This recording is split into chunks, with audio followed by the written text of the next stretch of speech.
آپ علیہ الصلوۃ والسلام نے ارشاد فرمایا، تم حسد کے مرض سے بہت بچو۔ حسد آدمی کی نیکیوں کو اس طرح کھا جاتا ہے جس طرح آگ لکڑی کو کھا جاتی ہے۔ بعض طبیعتوں میں حرص ہوتا ہے، تکبر ہوتا ہے، وہ اپنے سے آگے بڑھتا ہوا کسی کو دیکھ نہیں سکتے، کسی کو ٹھنڈی آنکھوں سے اچھا کھاتا، اچھا پیتا، اچھا پہنتا، اچھا کماتا نہیں دے سکتے، تو اور تو کچھ نہیں کر سکتے اگر ہاتھ سے نقصان نہ پہنچا سکیں اور زبان سے اسے نقصان نہ پہنچا سکیں، تو دینی دل کے اندر ان کے اندر ایک آگ جلتی رہتی ہے اور اندر ہی اندر اس کا خون جلتا رہتا ہے۔ تو رسول کریم صلی اللہ علیہ وسلم نے اس کو مرض قرار دیا اور بڑی بد اخلاقی قرار دیا۔ حاسد آدمی در حقیقت اللہ کے فیصلے پہ اعتراض کرتا ہے کہ اسے کیوں ملا، مجھے کیوں نہیں ملا۔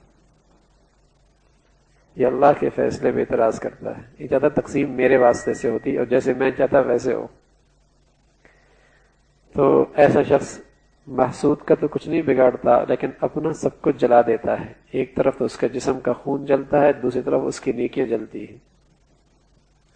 محسود کا کچھ نہیں ہوتا، زیادہ ظاہری طور پہ کوئی تکلیف پہنچا دے گا، لیکن اس کا حاسد کا بڑا گھاٹا ہے۔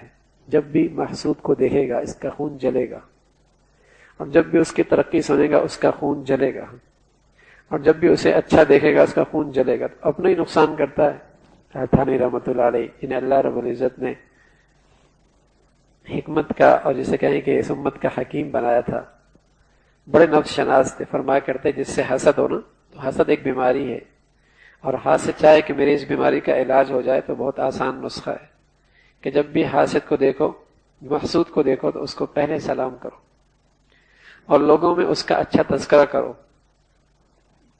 اگرچہ سانپ جسے کہیں کہ بڑا مشکل کام ہے، اس لیے کہ اسے تو مزہ آتا ہے اس کی غیبت کرتے ہوئے، لیکن فرمایا اگر اپنا علاج کرنا چاہتا ہے تو پہلے سلام کرے، اور جس سے حسد ہوتا ہے اس کی تعریف کرے، لوگوں کے سامنے محفل میں اسے اچھے تذکرے کرے، اور کبھی کبھی اسے ہدیہ اور تحفہ بھی دے دیا کرے، تو اس کی برکت سے اس کے اس موذی مرض سے نجات مل جائے گی۔